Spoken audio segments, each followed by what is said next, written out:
అందరికీ నమస్కారం. ఆంధ్రప్రదేశ్లోని రాజకీయ నాయకులకు, వారి అనుచరులకు, అభిమానులకు పరామర్శకు, ప్రచారానికి తేడా తెలియకుండా పోతుంది. ప్రకృతి విపత్తుల మొదలు మానవ తప్పిదాల వరకు బాధితులను పరామర్శించి వారి బాధను పంచుకొని భరోసా ఇవ్వాల్సిన నేతలు కాస్త బాధితుల శోకంలోనూ తమ రాజకీయ ప్రయోజనాలను వెతుక్కోవడం చూస్తుంటే పరామర్శకు అర్థాన్ని కాస్త ప్రచారంగా మార్చేసినట్టు అనిపిస్తుంది.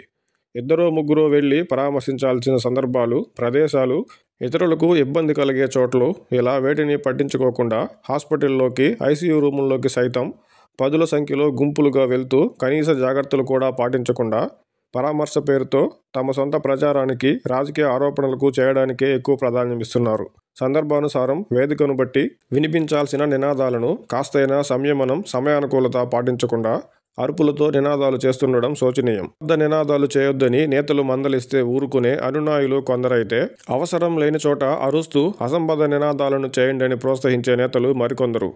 అరుపులు కేకలు మధ్య పరామర్శ అసలు ఉద్దేశం పక్కదారి పడుతుందని గ్రహించేవారు కొందరైతే, అరుపుల కోసమే పరామర్శకు వచ్చినట్టుగా వ్యవహరించేవారు మరికొందరు.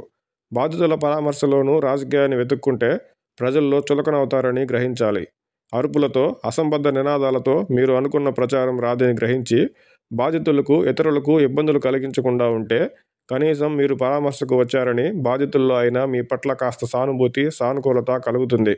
పరామర్శకు, ప్రచారానికి మధ్య తేడాను గ్రహించి సందర్భాన్ని బట్టి వ్యవహరించే తీరును రాజకీయ నేతలు, వారి అనుచరులు, అభిమానులు అలవర్చుకోవాలని ఆశిద్దాం.